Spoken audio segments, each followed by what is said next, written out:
Some tragedies are meant to be final. A moment, a scream, a flash of light, and then silence. But sometimes fire doesn't end a story. Sometimes, for reasons we can't explain, fire becomes the beginning. This case starts 21 years ago in a quiet rural town, a place with dirt roads, long winters, and wooden houses older than their owners. At the northern edge of that town stood a small two-story home painted pale blue. Locals remember it well, because one winter night, it burned to the ground. The official report described it as a structural electrical fire, unpredictable, instant, fatal. Inside the house lived a family of three, a father, a mother, and their little boy, barely 4 years old. Only 2 people made it out alive. The father tried to go back inside. He tried again and again, but the flames swallowed the hallway in seconds. The heat bent the metal frames. Roofs twisted. Windows exploded outward. Neighbors held him back while the fire devoured everything. By the time the firefighters arrived, the second floor had already collapsed. The little boy didn't make it. The town grieved. The house was reduced to charcoal and memory. The land was cleared. A year later, the lot was sold. Life moved on. But fire doesn't forget. Not always. Some stories refuse to die. 15 years later, 40 miles away, a young couple had their first child. A little boy. Dark hair, bright eyes. A calm baby. Healthy, quiet. Nothing unusual. Just another newborn. Another life entering the world. But the strange part began around the age of 2. The parents said he woke up crying in the middle of the night. Not screaming, not scared, just crying softly, almost mourning. When they asked why, he said something strange. The fire came again. At first, they assumed it was just a dream. Kids say things. Kids imagine things. Kids repeat words they hear on television. But this child didn't watch TV. He didn't know the word fire, not in that context. And the more he grew, the stranger things became. When he turned 3, he started drawing. Kids usually draw houses, flowers, stick figures. He drew a burning building. Again and again, always the same layout, always the same window placement, always the same hallway shape. Black scribbles for smoke, orange streaks for flames. When asked what the picture showed, he said, "My old room." That was when the parents became worried. Not immediately scared, just uncomfortable. Children say unsettling things. It's normal, but the drawings kept coming. And then came the nightmares. Every night, without fail, the same phrase repeated. The door won't open. The fire won't let me out. They recorded one of these nights, the boy half asleep, whispering, "Daddy, don't cry. I can't come back. The fire locked me inside." They didn't know what it meant. Not yet. At age 4, the boy began describing rooms and places he had never seen. A staircase with blue wallpaper. A kitchen with metal chairs. A small window in my bedroom with a crack on the right side. A roof that makes noises when the wind blows. His parents had never lived in a house like that. No one in their family had. One afternoon, the mother was driving him to preschool. They passed through the edge of an old rural town, a place they rarely visited. Suddenly, the boy leaned forward, his fingers pressed against the window glass. "Mom, stop." She pulled over, confused. He pointed at an empty lot near the road. Just dirt, grass, a rusty mailbox. And then he whispered, "My house was here." The mother didn't understand. She had never been in that town. They had no connection to it. The boy stepped out of the car, walked straight to the center of the lot, stopped, stared at the ground like he was remembering something painful. Then he said one sentence that froze her blood. "I died right there." He pointed to a specific corner of the empty land, a spot with nothing on it, just soil. The same place where 15 years earlier the young body in the fire had been found. But the mother didn't know that yet. All she knew was her son was trembling. He whispered, "My room was upstairs. The fire came from below. The stairs were too hot." The mother called her husband. They stayed silent while driving home. They needed answers. A week later, the parents returned to the town. This time, intentionally. They visited the local library, searched archives, newspapers, old records. And there it was, a headline from 21 years ago. "House fire claims the life of young child." A photo showed the burned structure, charcoal beams, collapsed roof, a broken window. The mother felt sick. The house layout in the photo was the exact same one their son had been drawing. The staircase, the kitchen, the window with the crack, the room upstairs.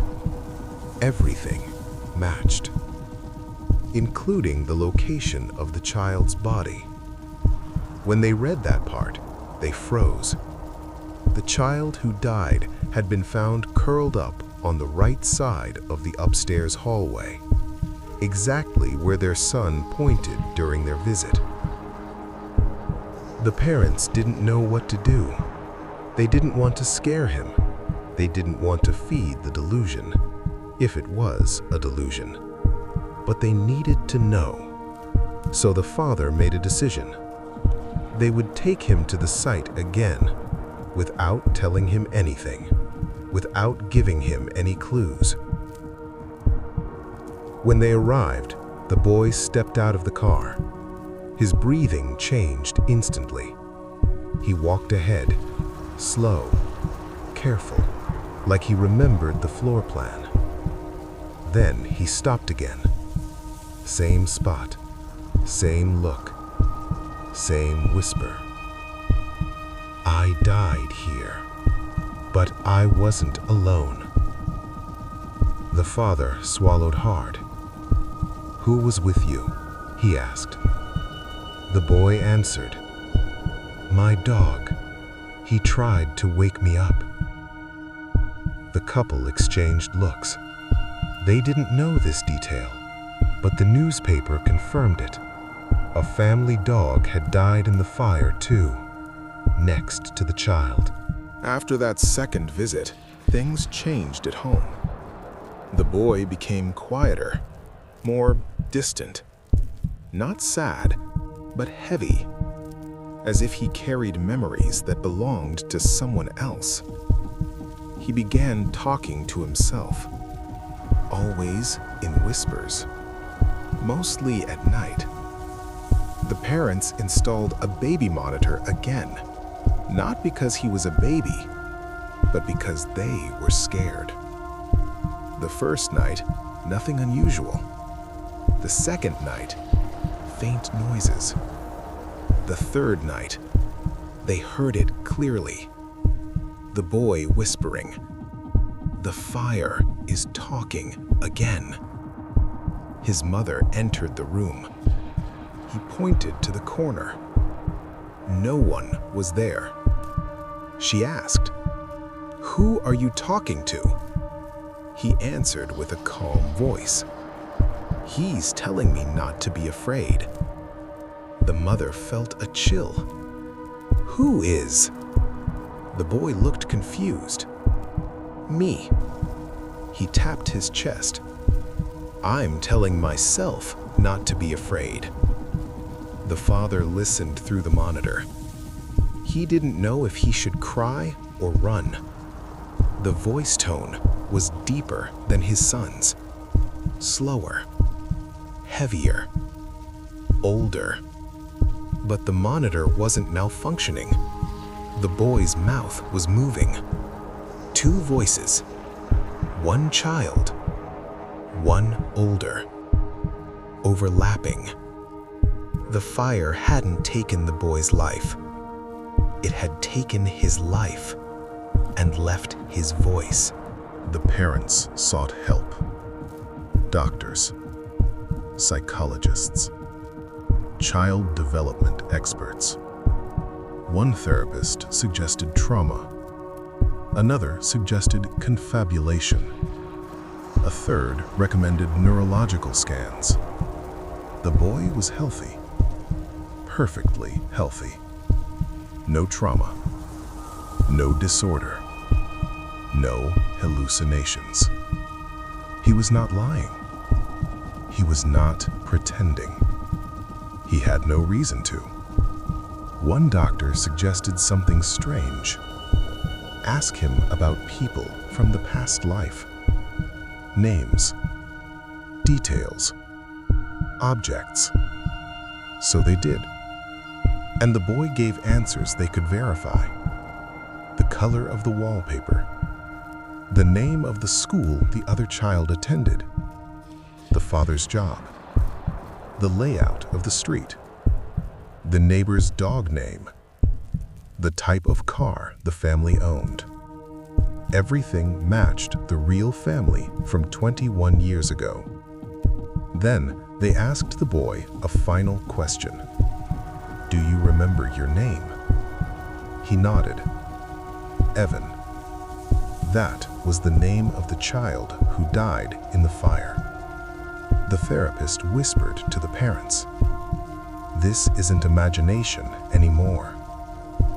The boy was now 5, old enough to understand, old enough to remember, old enough to fear. One night, he walked to his parents' bedroom, silent, barefoot, eyes wide open.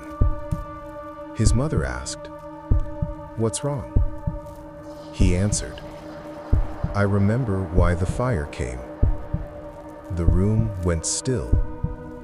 His father asked carefully, "Why?" The boy took a long breath. "Because I was supposed to come back. I wasn't finished." His mother whispered, "Finished with what?" The child looked at her, not with fear, with sorrow. "With you." The father sat up, confused. "With her? What do you mean?" The boy pointed at his mother. "She was my mom before." The father froze. The mother's skin went cold. He continued, "I saw you crying outside the house. The fire wouldn't let me reach you." The mother felt her chest tighten. He looked at his father next. "You tried to save me. You burned your hands on the door." The father hadn't told anyone about that, not even his current wife. He still had faint scars. Then the boy said the final thing. "I didn't come back to be your son. I came back to finish the story." His voice deepened for a moment. The same tone from the monitor. The same tone from the fire. Their son continued. I came back because I still hear the flames. They're not done with us.